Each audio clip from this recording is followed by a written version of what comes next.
there's a lot of speculation about the Niners adding maybe one more piece to the puzzle. As you said, they have the sixth most cap room.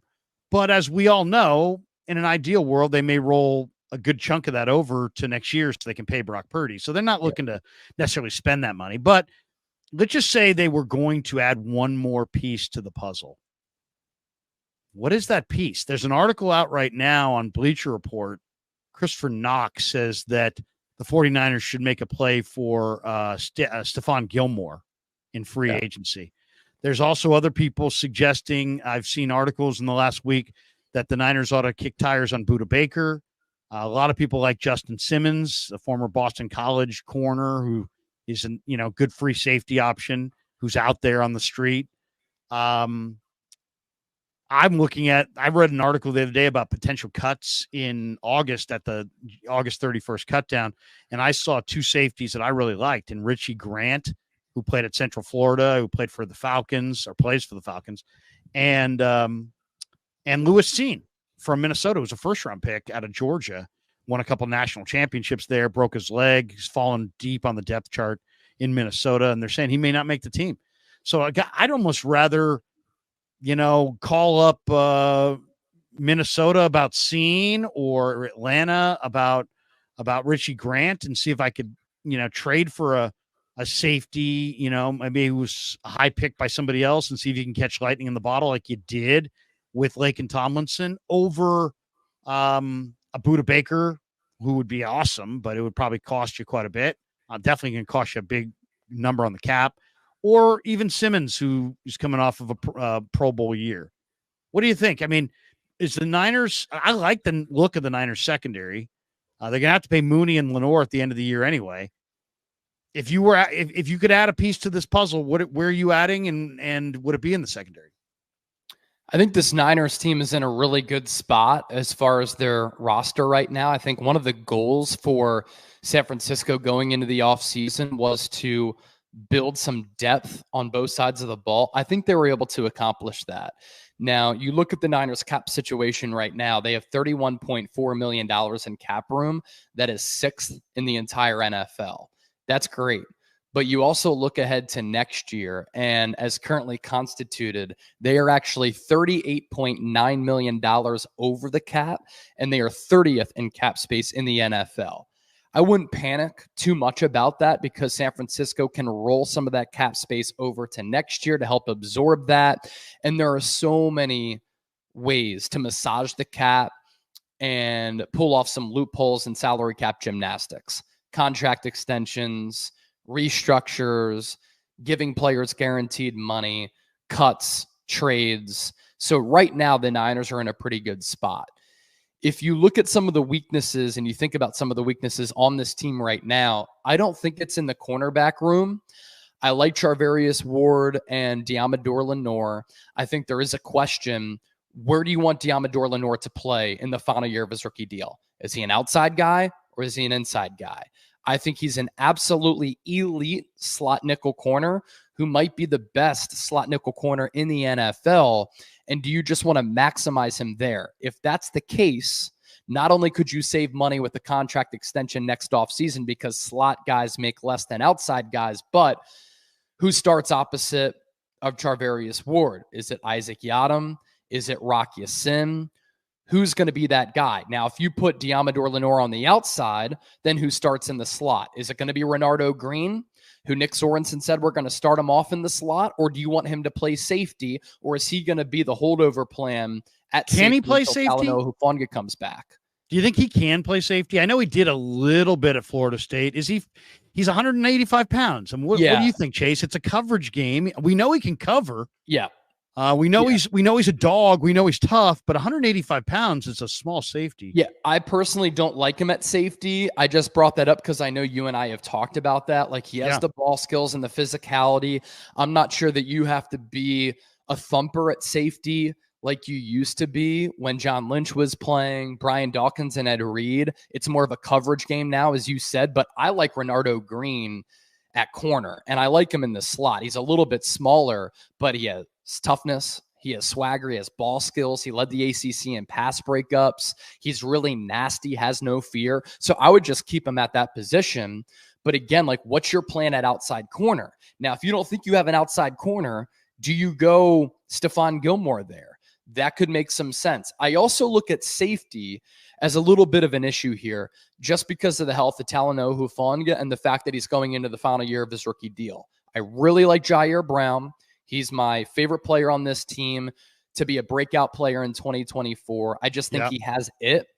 And Hufanga is such an interesting player because, look, I'm not saying this because of the Polynesian connection, but like when you watch him, he play style wise does perform and play very much like Troy Polamalu, but he's not that center field guy. So sometimes you have to hide him around the line of scrimmage as that hybrid linebacker. You include him in some blitz calls because he's so good at doing that, and he can just make plays on the football. But the Niners put him around the line of scrimmage because as a deep center field safety, he's really not that guy. And Jair Brown's a little bit of a tweener, which is why I brought up the name of Justin Simmons, who is a 4-time All-Pro, who was an All-Pro last year. Spectacular player, team captain. He's played in Vic Fangio defenses. He's really smart. He leads the NFL in interceptions since coming into the league and has been consistently really, really good. And with the safety market drying up, outside of Xavier McKinney, a lot of safeties have not gotten paid. I don't really think you have to give him all that much money. And I think he makes you better right now. If you don't want to go him, you could go with Eddie Jackson, who I think would be cheaper. You could go with Quandre Diggs. Some people have brought up Jamal Adams. Please don't do that. I think no Tayshaun Gibson, right? Playing, he's a hybrid linebacker. He cannot play safety any longer. Plus, he's always hurt. I might look at defensive tackle. Connor Williams is a center out there who I think would be a huge upgrade over Jake Brendel. But the Niners are so stubborn with their offensive line strategy. I think they're going to run it back with the same starting 5. Backup tight end is interesting. Mo Alley Cox is a player who could get released by the Indianapolis Colts. You could trade him for cheap. So those are some players that kind of come to mind when I think about that. What do you think of Clarsard here? Says, where does Malik Mustafa fit in this safety conversation? Because that's a great question and kind of an unknown. Yeah, and that's why I would just have Bernardo Green continue to play corner, and I want to see what you can get from Malik Mustafa. Now, again, the issue is kind of depth there. When does Hufanga come back? If he comes back early, that's great. Hufanga, Jair Brown, your 2 starting safeties, and I've been itching at the bit to watch those 2 safeties together on the field at the same time because I think they can be really good. Then your backup situation is okay. You have George Odom, Malik Mustafa. But if there's a delay in the recovery for Talanoa Hufanga, then you look at that safety room and you're like, George Odom is a career special teamer. He might have to get some snaps. Rookie Malik Mustafa might have to get some snaps. That's a little bit hairy on that back end, especially if you're not getting pressure with that front 4, which is a remade unit along the defensive line, which is why I bring up those safeties as names. But I like Mustafa as a prospect. I really liked him coming out of Wake Forest. When I was at the NFL Combine, I did some more research after interviewing him, and I'm like, this dude can play. And the Niners love these high character guys. He's certainly a high character guy, and I like his versatility. The one spot that I'm a little nervous about, other than what we've discussed, is defensive end, because I mean, I like Floyd and obviously Bosa and Yatir Gross-Matos, I think is nice, but they probably want to have 2 more defensive ends. And they're looking at a group that includes Drake Jackson, Austin Bryant, Robert Beal Jr., Alex Barrett. Just a lot of question marks there. And, you know, I was looking at an article about guys who may get cut in August, and there were 4 defensive ends that they listed. And I'll give them to you and tell me if you had to choose, do you like these guys? One is Isaiah Foskey from the Saints. Mm-hmm. Another is Joseph Osai from Cincinnati, played at Texas. Another is Darrell Taylor, who played at Tennessee, who's now with Seattle, and John Kaminsky, who played at, I think, Charleston, and he's in Detroit. Yeah. If all 4 of those guys got cut, let's say, or we're on the verge of getting cut in August, and you could make a phone call, offer a conditional, you know, day 3, 6th or 7th round swap or something, you know, some day 3 deal to get one of those guys. Who's the most intriguing name out of those guys? Foskey, Osai, Taylor, and Kaminsky. To you. Yeah, Foskey is a former, I believe, 2nd round pick out of Notre Dame. I kind of liked his game coming out of college. He hasn't really been able to put it together, but we've seen what Chris Kocurek is able to do with defensive linemen who may have not lived up to draft expectations. He's able to just coach them up, develop them, and maximize them, whether it be Arden Key, Charles Omenihu, Cleveland Ferrell, Jordan Willis. He has a long track record of being able to do that. So I'm always excited about some of these edge players getting under the watch of Chris Kocurek because he does such a great job with them. John Kaminsky has shown some flashes with the Detroit Lions, and that's a Lions defensive line that's really good. He's kind of fallen under the radar a little bit. I think that he could be had. I look at Foskey, Kaminsky as two players who I'd be intrigued by, who you could either have via the trade market or if they get let go by their teams. Those are quality depth pieces there because I'm with you. You know, you have Nick Bosa and Leonard Floyd as your top two edge rushers. If they were to go down, Drake Jackson's coming off a bad knee injury, and this coaching staff up to this point hasn't trusted him. Yetur Gross-Matos hasn't broken out yet. And other than that, you have Robert Beal, who didn't do anything as a rookie, and he's an unknown commodity. So I think bringing in another player there could really help bulk up that roster too. A couple last ones before we let you go. Who's the number one challenger in the NFC? I mean, Philly got rid of two really questionable coordinators and replaced them with Kellen Moore and Vic Fangio. Yeah. And then added, Chauncey Gardner-Johnson, who I'm a big fan of. I'm a big fan of Devin White. They added him as well. Then they will go in the draft. They get Quinyon Mitchell. I thought was one of the cleanest prospects in the entire draft, the cornerback out of Toledo. Then they got Cooper DeJean, who a lot of people really like. What do you think? Is it Eagles? Is it Green Bay with all those weapons getting a year more experienced with Jordan Love? Is it Detroit that finally solved their pass defense? You would think by adding 4 or 5 corners in the draft and free agency, including Terrion Arnold. Is it the Rams who, were top 8 in points per game and have added some nice pieces on defense despite losing Aaron Donald? Who is the number one? If the Niners are the favorite, and they are, who's the number one contender in Chase Senior's mind going into the year? Yeah, I love some in the conference July power rankings in the NFC. I think the Niners are the clear-cut number one team.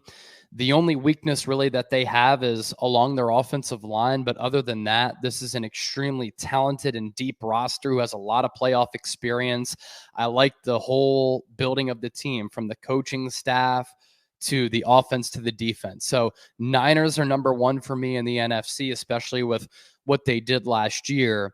At number 2, I'm going to go with the Detroit Lions, and I'm not just saying that because these two teams met in the NFC Championship game, but I do think the Lions got better this offseason. They might have the best offensive line in football that helps Jared Goff, who I think is a middle-of-the-road quarterback in this league, but with more protection, he can elevate his game. They have a good run game. They have a good receiver core. They have a really good tight end. They had weaknesses at the cornerback spot, but they really addressed that during the offseason in the draft and in free agency. So I just like the makeup of that team and the momentum they have as an organization. I like the principles under Dan Campbell. He's come a long way from the butting of the kneecaps, but he's instilled that culture. And they have this toughness culture that embodies the city of Detroit. And I just like how they've made up that team, and general manager Brad Holmes has done a terrific job. So Detroit comes in at number 2. After that, it's really difficult for me. I like the talent of the Eagles, but I was concerned with how Jalen Hurts finished the year last year. They also bring in 2 new coordinators offensively and defensively. Now, both Kellen Moore and Vic Fangio have so much experience in the league, whereas last year, Brian Johnson, the OC, and Sean Desai, the DC, had no experience, but there still could be a little bit of an adjustment there. I do like the additions that they made in free agency and in the draft, but it hinges on a lot, right? So maybe I'll go Philly 3. If I don't go Philly 3, I really like where the Rams and Packers are. I think the Rams and Packers, if they were representing the NFC in the Super Bowl come February in New Orleans, I would not be surprised at that. And then after that, I think there's a large drop off to that next tier, which is probably led by the Dallas Cowboys, who I think are secretly like rebuilding or resetting the team because they made no moves in free agency. I mean, they poached Eric Kendricks away from the Niners and they signed Ezekiel Elliott. That's really it. And offensively, they didn't add anything. I think they're thin at wide receiver. They didn't address the run game at all. They have two rookies who might start along the offensive line in Tyler Guyton and Cooper Beebe. That obviously is reliant on them actually being good players and overcoming that rookie curve. So that's kind of how I look at the outlook of the NFC right now. And that's why I say for the Niners, it's totally up for grabs. If they can stay healthy, I like their chances of making it to another Super Bowl and hopefully this time capitalizing and bringing that Lombardi trophy back to the Bay Area. Purdy going to have a better year, or will there be statistical regression? I ask because Jeff Diamond, former Dolphins executive, ranked Purdy among the best NFL players under the age of 25 on his list for the 33rd team. Purdy comes in at 6, behind only Jefferson, Parsons, Penei Sewell, Sauce, and Lamb. Purdy just turned 24 in December. He's coming off of a 4,280-yard passing season. He was obviously Mr. Irrelevant. He's the NFL with a 113 passer rating, 31 touchdowns, 4th most in franchise history, the most since Jeff Garcia in 2001 had 31. Diamond says he directed the Niners to the NFC West title, then the Super Bowl before falling to the Chiefs in overtime. He showed good running ability on top of passing skill in a Pro Bowl season. Big payday awaits Purdy if he continues at his current pace. Some people are projecting regression. I think there's no doubt he's going to be better off where he's practicing and repping it out on the practice field with his receivers. But where do you see Brock going this year? I've had a lot of people say Brock Purdy is due for a regression because the rest of the NFL can catch up to him and they can adapt to what he does well after studying tape and what the Niners' offensive tendencies are. I see where you're coming from. But can I counter that by saying with another year, more experience and more reps, the game is going to slow down? Brock Purdy had an opportunity to address his flaws and weaknesses and address those things and get better from them. Another year of offensive continuity with a really talented team with the same head coach in your ear can just lead to better results. And then also as part of that, you think about Purdy's career up to this point, right? Year 1, he's QB3 behind Trey Lance and Jimmy Garoppolo. He did not get a lot of reps in general as a rookie, nor did he get reps with the first teamers. He was also the scout team quarterback for San Francisco when he was impressing the likes of Fred Warner during that rookie campaign before he replaced Jimmy G. Year 2, everything was setting up nicely up until the NFC Championship game when he tears his elbow up, and he didn't have an offseason to really go on vacation with some of his teammates and put in work as far as running routes and throwing the football to get on the same page. Yes, he was ready for day 1 of training camp, but he was also on a little bit of a pitch count, right? And they limited him at least a little bit because they had to be wary of the elbow soreness and the elbow recovery. Now going into this year, he's had a full off season. I've seen the workout photos and videos. It looks as though he added to his body a little bit. And one thing that you can't take away from Purdy is what makes great quarterbacks great outside of just the measurements and the arm strength. It's the timing, the accuracy, the anticipation, the processing. I think that Kyle Shanahan, too, could elect to throw the football a little bit more, to be a little bit more conservative with Christian McCaffrey, knowing that he signed that extension. And Shanahan even said we've got to be more mindful of his usage. Plus, do we want to put more on the plate for Brock Purdy to air it out, given the modern day landscape of how NFL offenses go? And also, I want to see Purdy use his legs a little bit more. And I want to see Kyle Shanahan allow him to use his legs a little bit more and also have more autonomy at the line of scrimmage. Purdy has shown that he's a really smart player with that processing, with the ability to take apart defenses. If you truly believe that Purdy is your franchise guy at the quarterback spot, then give him more power and give him more runway, give him a larger leash. Allow him to have more power of this offense. And naturally, I think that just frees him up a little bit mentally and in the game where he can just naturally produce a little bit better. I'm just a believer that when you do more of one thing, whether it be, our job on the microphone or Purdy getting reps or playing games, you can just get better on top of that. And I think the best is still yet to come with Purdy, because ever since he was a rookie third stringer, I've been a believer in his. One super and then one fantasy question, and we're out. Batman says, thoughts on Jake Moody going into his second year. What do you think? I don't have a lot of thoughts on Jake Moody. It's amazing how few thoughts I have on the kicker. Yeah, and I've gotten this same question too, and I just love getting these questions because it means that people love ball and they're so interested in all elements of the San Francisco 49ers. Look, I know that Moody missed the potential game winner against the Browns and had some rocky moments. He had the extra point blocked by Kansas City, and obviously that point loomed large in that game. But when you look at Moody's entire year, I actually give him a lot of credit for the mental fortitude that he had. It got off to a bad start in that preseason game against the Raiders. I mean, the 2 kicks that he missed in that game, he kicked the ball all the way to Los Angeles. And then Josh McDaniels iced him in a preseason game on a kick. And early in the year, he missed that kick against the Browns. Sometimes kickers are so mentally fickle that can ruin them. It didn't ruin Jake Moody. At points, I thought he was clutch, and I actually thought he recovered quite well. For the year, he was 21 of 25 on his field goal, 60 of 61 on his extra points. And when you look at the specifics of what he did, he was 7 of 7 between 20 and 29 yards. Can't ask for anything better. From 30 to 39 yards, he was 8 of 9, still really good. 40 to 49, he was 4 of 6, not bad. And then 50 plus 2 of 3. And I know that everybody wants to talk about the missed extra point in the Super Bowl. He hit 250 plus yarders in the Super Bowl. Record-setting kicks, yeah. Yes. That is ice cold. That is cold-blooded, putting your nuts on the table, big boy stuff. So I give him credit for that. And he has a big leg. He had a clutch gene at Michigan. And I think he has potential in this league. I really do.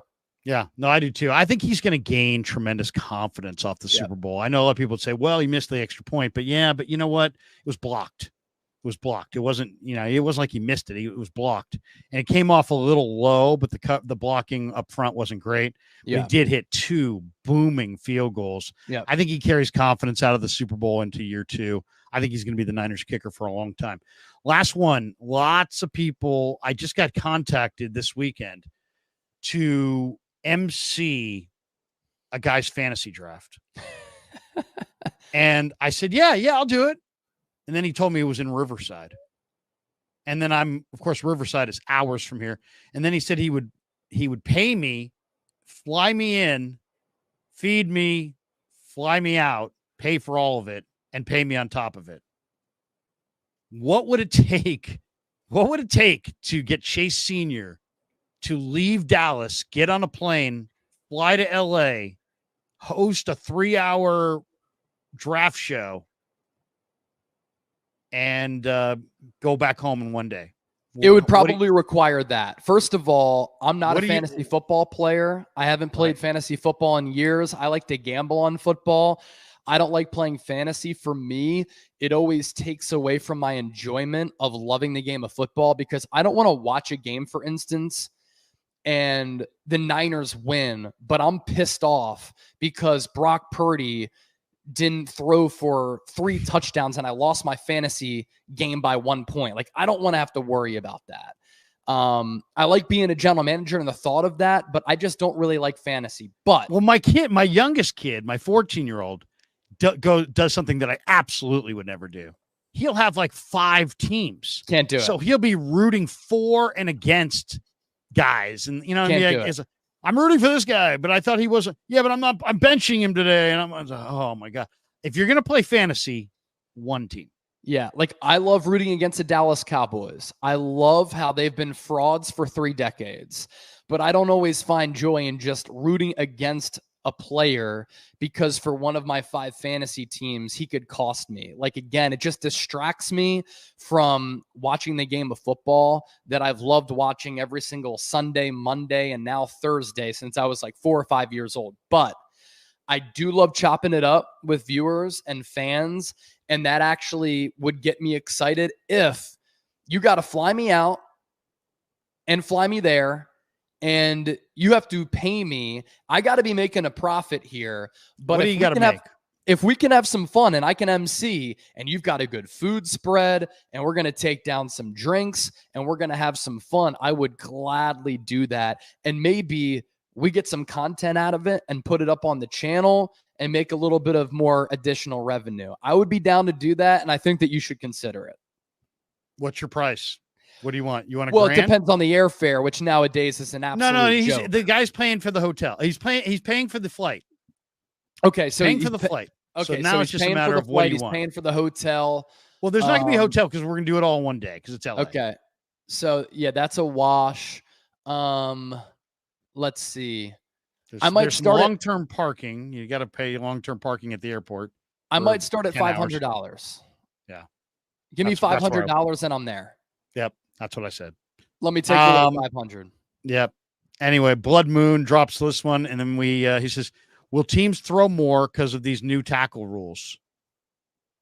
What do you think? I don't know. I don't even know the new tackle rules. What's the new tackle rule?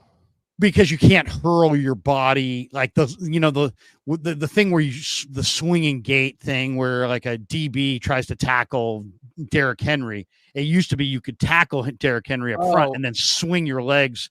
Remember what what Jimmy Ward did to Tony Pollard. Okay, yeah. I'm thinking like offensive tackle rule.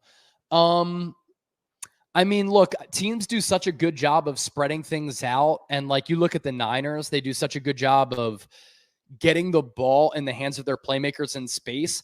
I don't know if it's going to cause them to throw more, but I think it's going to lead to the Yak Kings for the Niners picking up more yak. That's what I do think. Yeah. And also I think it's going to make it where teams are going to have to decide, do they want coverage players on defense or do they want tacklers? Yep. And guys, it's been a coverage game to this point, but the little guys have gotten through it by the little guys can swing their bodies at the legs of the runners. Now that's illegal. Now you're going to have to tackle straight up, and it's going to kind of reward guys with a little bit more heft. Yep. So it'll be interesting to see who they choose to play in the secondary. Not Debo just the Niners. Kittle, eat up. What's that? Yeah. Exactly. Debo and Kittle. I mean, they can eat up. Yeah, those guys are going to dominate, you would think.